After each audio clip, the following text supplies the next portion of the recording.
Vasudeva.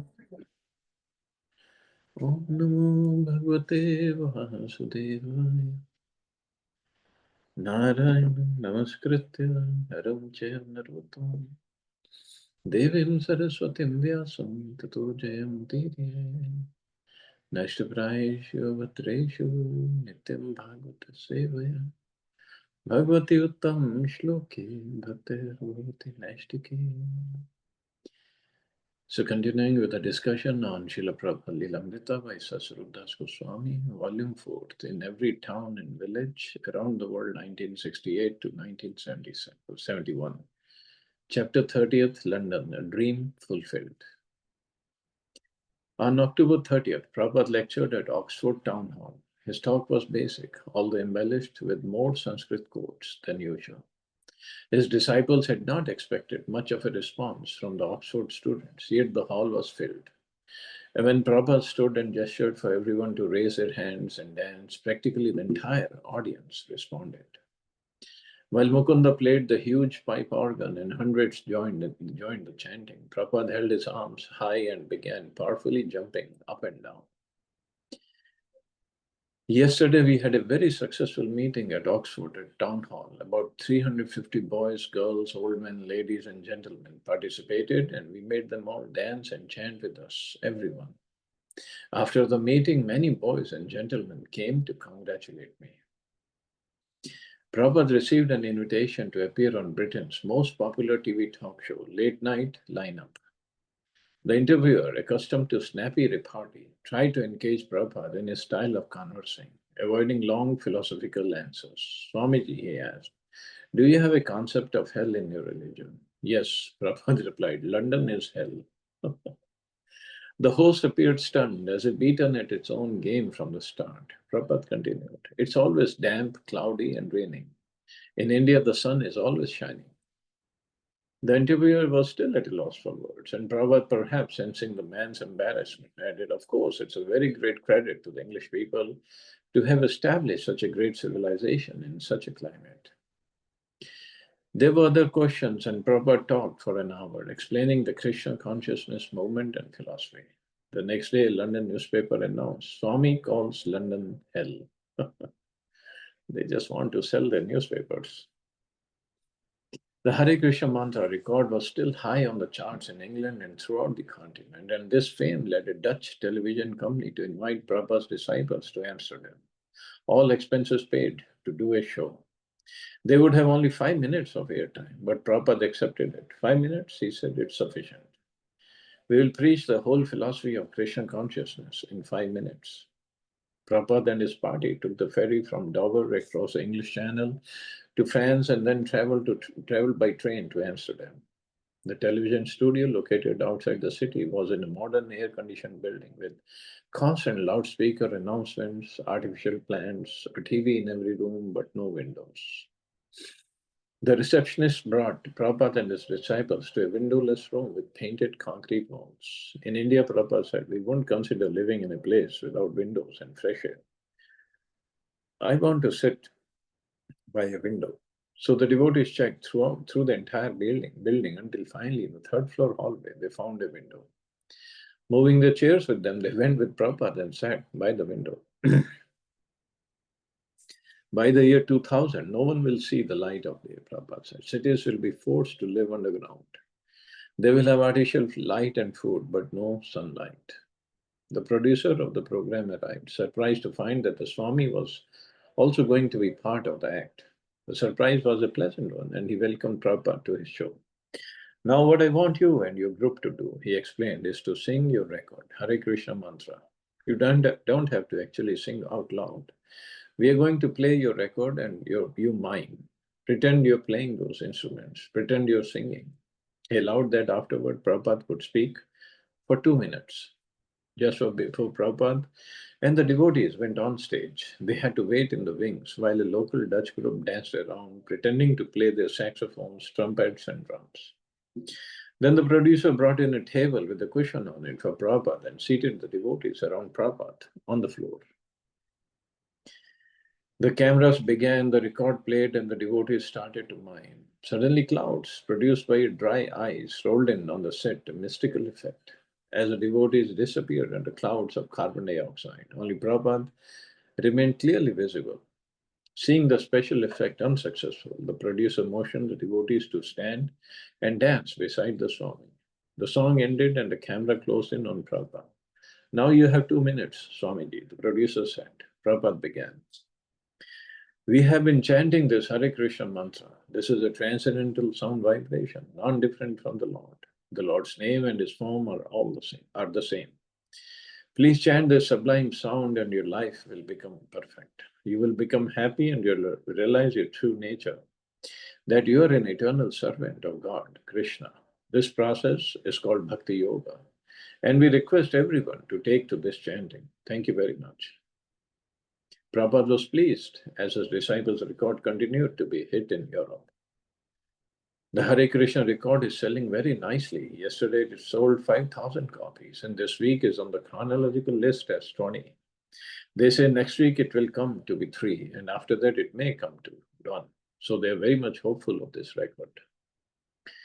To Satswarup in Boston, Prabhupada wrote, the Hare Krishna record is going on in England nicely, and I heard that in Australia it stands 4th on the list of 50 important records. Hare Krishna mantra became the #1 song in West Germany, #1 in Czechoslovakia, and among the top 10 all over Europe and even in Japan.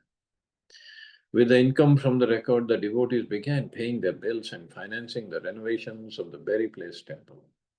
Sometimes the devotees would perform at concerts with professional groups, and sometimes they would receive invitations to appear in nightclubs.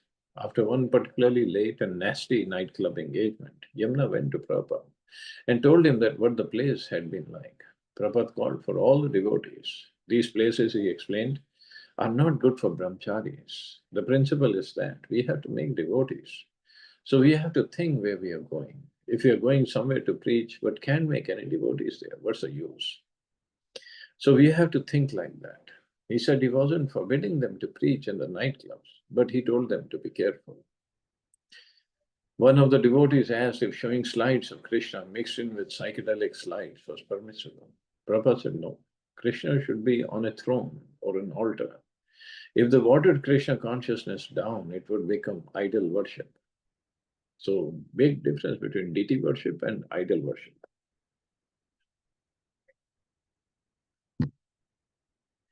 Not since Prabhupada had first left India in 1965 had he preached to Indians as extensively as now. Indians would always attend his lectures, and even if they didn't dance and chant, they appreciated Krishna consciousness. Even before Prabhupada's arrival in England, a few Indians had stepped forward to help the devotees, and now the majority of Prabhupada's occasional guests at Tittenhurst were Indians. Bringing their families, they would sit and chat with Prabhupada, often inviting him to their homes for dinner. Kedarnath Gupta. Prabhupada agreed to come to our house. We received him with a warm welcome, and many other people also came to hear him. He was very much pleased to see that we had our family deities of Radha and Krishna given by my mother. And he commented, I'm very much pleased to come to this place and see that Radha and Krishna are here. He gave a very nice lecture and told that the purpose of the human form of life is self-realization. He said one should be inquisitive to know who he is. All those assembled who had come to hear him were very much pleased and impressed by his lecture. After his lecture, I did the arti and we offered the foodstuffs to the deity. And then we distributed prasadam to everyone. Prabhupada took the prasadam and he was very much pleased to take prasadam in our house. As he was leaving, I requested him, when can I see you next? He said, you can see me anytime you want. Sometimes there would be disagreements over philosophy, but Prabhupada's arguments were always convincing. The Indians were respectful to Prabhupada and repeatedly invited him to their homes. One of Britain's most prominent and respected Indians visited, Praful Patel, as did many businessmen with the means to help Prabhupada's mission, but few were willing to sacrifice. So they would give money, but not that they wanted to join. The second moon landing by American astronauts was scheduled for mid-November, only a few weeks away. 4 months the moon shots had received much press coverage, and Prabhupada would speak of them often. Almost a year ago in Los Angeles, he had answered a reporter's queries on the possibility of a man's landing on the moon. Just like we are going from one place to another by motor car or by airplane, this mechanical process will not help us go to the moon planet.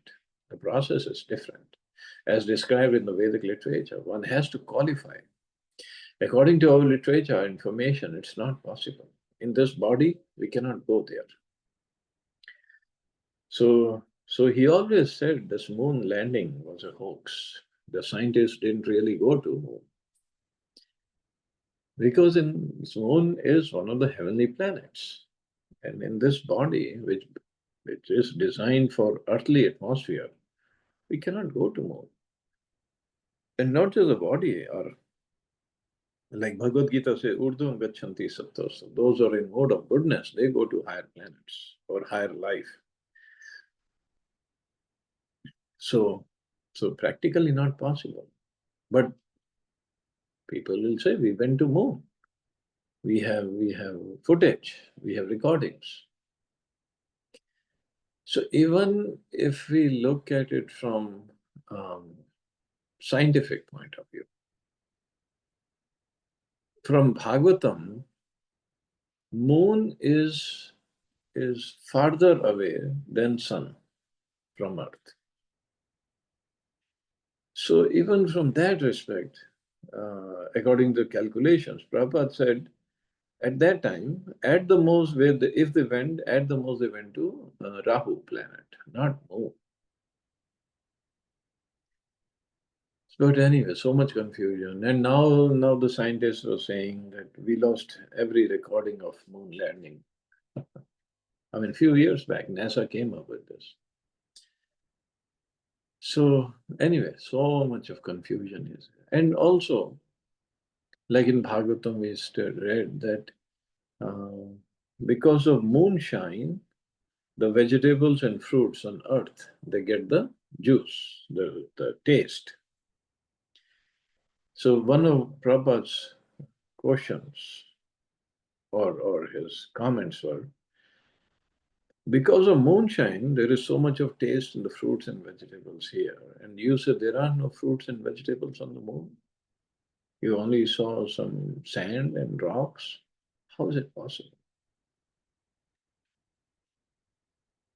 So anyway, at Tittenhurst, Prabhupada often brought up the moon landing while talking with his disciples. The moon landing was a hoax, he said, one evening in his room. For they cannot go to the moon. The moon planet Chandraloka is a residence of the demigods, higher beings than these drunkards and cow-eating slaughterers who are trying to inhabit it.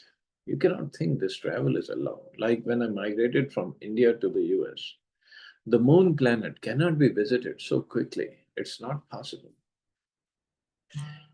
Srila Prabhupada's disciples accepted his statements. He was giving not simply his opinion, but the verdict of the Vedic scriptures, because he accepted Vedic authority over modern science.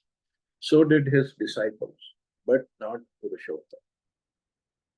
Detecting Purushottam's dubious mentality, Prabhupada would often joke lightly in Purushottam's presence. Someone would ask a question, where is Janaki? And Prabhupada would reply, oh, Janaki has gone to the moon. Then everyone except Purushottam would laugh.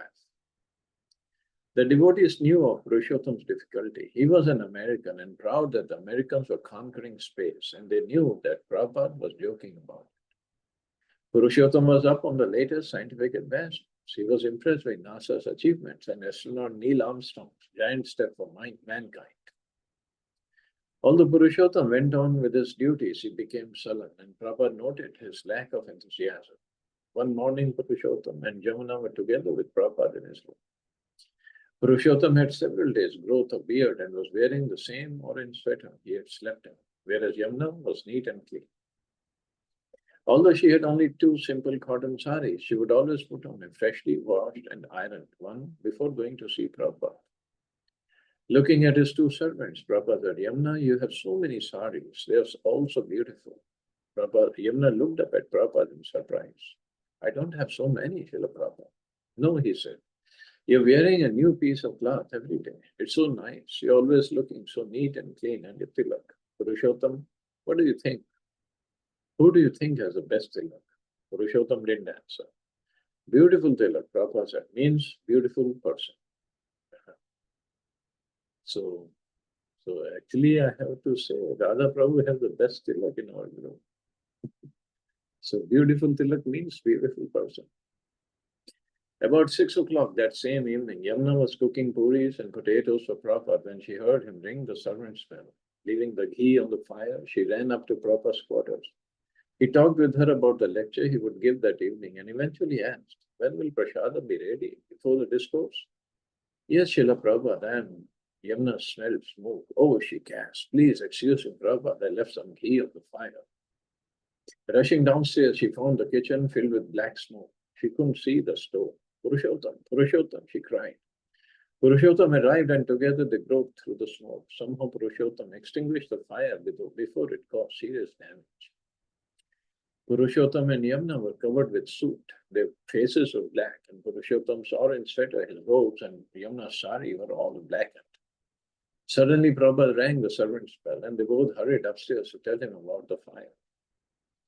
When Janki returned downstairs and saw the mess, she ran upstairs to Prabhupada's room, where Yamuna and Purushottam stood, still covered with soot, before Prabhupada. What has happened here? Janki burst out.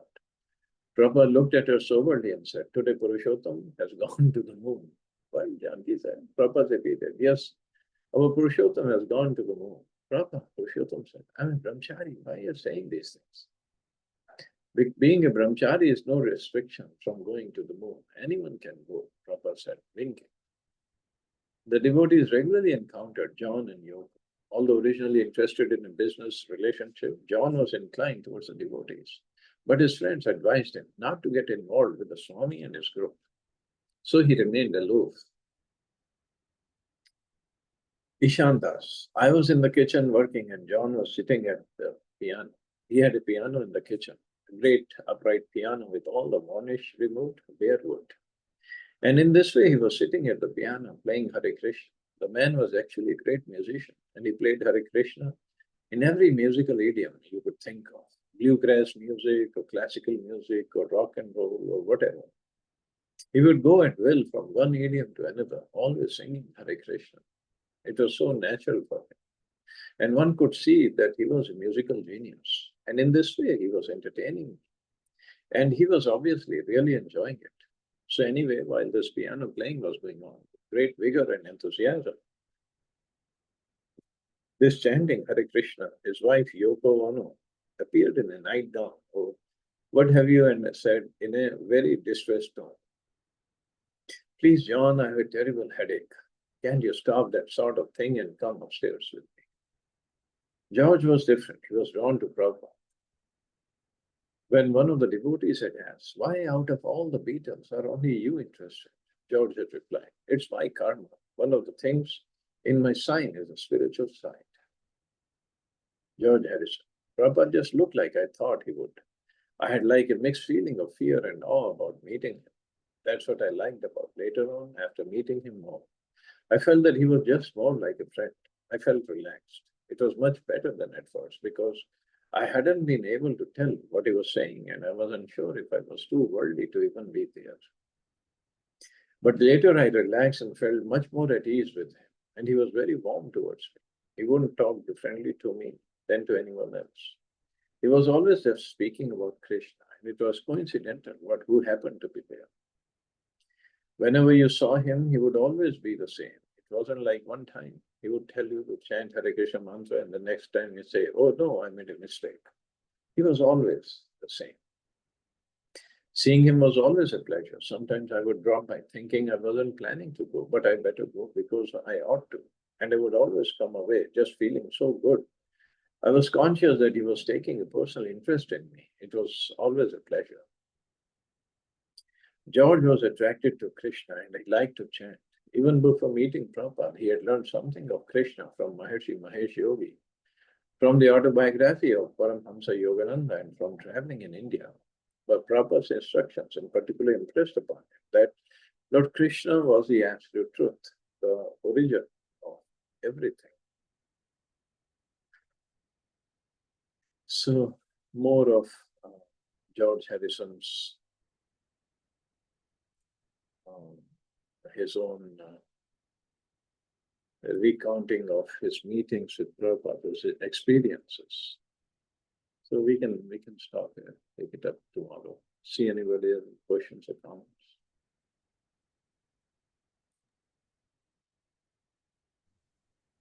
Hare Krishna, Prabhuji. Hare Krishna. Prabhuji, I have a question. In Gaudiya Math and ISKCON, they're two different identities, or is this a continuation of Gaudiya Math?